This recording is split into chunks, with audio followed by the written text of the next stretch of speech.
Bismillahirrahmanirrahim. Assalamualaikum ya Rasulullah. Assalamualaikum wa ala ibadillahi salihin. Assalamualaikum jami'an warahmatullahi wabarakatuh.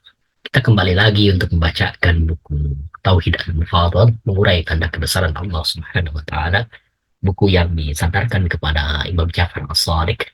Beliau adalah seorang imam dari keturunan Rasulullah SAW yang menjelaskan tentang hakikat di balik semesta ini, tentang keteraturan, kemanfaatan dari ciptaan-ciptaan Allah Subhanahu wa taala.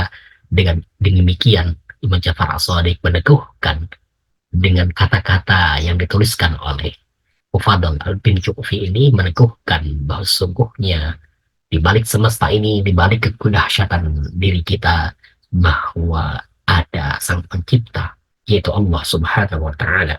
Kita sekarang memasuki pada alat kelamin laki-laki dan hikmahnya, kemudian anus dan penjelasannya.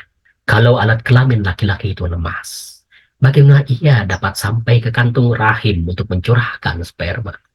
Dan kalau terus-menerus tegang, bagaimana seseorang dapat bertelungkup di atas tempat tidur atau berjalan di antara manusia sementara ada sesuatu yang menonjol di depannya?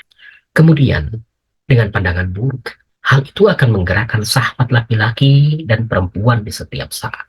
Maka Allah Subhanahu wa taala menentukan agar seringkali hal itu tidak tampak dalam setiap waktu dan tidak menimbulkan hasrat bagi orang lain. Bahkan dalam hal itu dijadikan kekuatan untuk ereksi ketika diperlukan dan ketika memutuskan untuk meneruskan keturunan.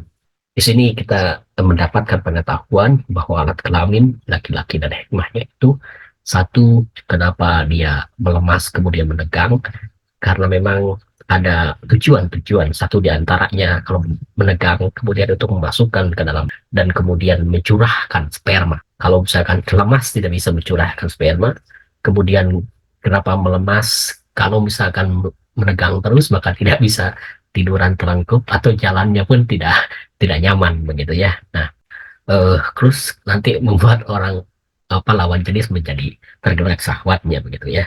Kekuatan untuk ereksi ketika diperlukan. Jadi sebetulnya alat kelamin itu hanya diperlukan kalau kita memang diperlukan untuk urusan terkait dengan keturunan, dan juga mungkin di sini juga urusan yang terkait dengan kesenangan biologis ya gitu.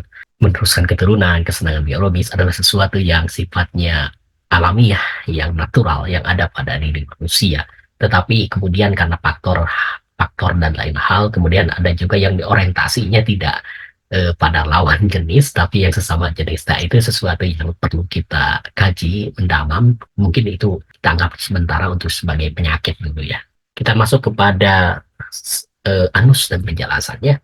Sekarang perhatikanlah, wahai mufawwal, tentang besarnya kenikmatan bagi manusia dalam makanan dan minumannya, seperti pemudahan keluarnya kotoran.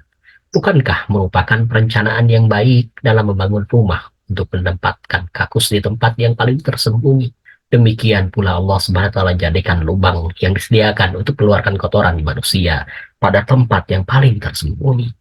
Dia tidak menjadikannya tampak di bagian belakang dan tidak pula tersempul di bagian depan, melainkan ia ditempatkan di tempat yang tersembunyi dari badan dan tertutup, dijepit oleh dua paha dan ditutup oleh daging pantat sehingga tersembunyi.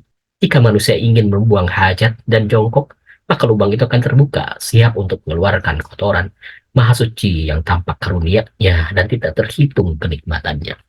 Ini juga membuat saya baru ngeh juga ya ternyata bahwa kenapa pantat kita lubangnya itu mesti di bawah di antara jepitan paha, kemudian ada daging dan sebagainya. Itu kebayang kalau misalkan ditempatkan di tempat yang tampak itu, kita akan merasa bau dan tidak nyaman gitu ya. Terbayang bahwa ketika keluarnya dan sebagainya. Di sini juga kita bisa menangkap bahwa sesuatu yang kotor, yang kotoran dan sebagainya tidak boleh kita tampakkan gitu. Termasuk jika misalkan kalau kita dosa dan sebagainya harus ditutupi. Ya tutupi artinya tidak boleh melakukan perbuatan lagi. Dan kalau dalam diri kita punya sesuatu yang sifatnya kejelekan dan sebagainya, harusnya kita tutupi dengan sesuatu yang baik-baik dan sebagainya. Kalau urusan-urusan yang terkait dengan kotoran dan sebagainya memang harus bersihkan dari tubuh kita karena itu akan membuat kita menjadi sehat. Terima kasih, mudah-mudahan bermanfaat. Aku lupa lihat wa astagfirullah wa lakum wa ma taufiqi illa billah. Alaihi tawakkaltu wa ilaihi unib. Assalamualaikum warahmatullahi wabarakatuh.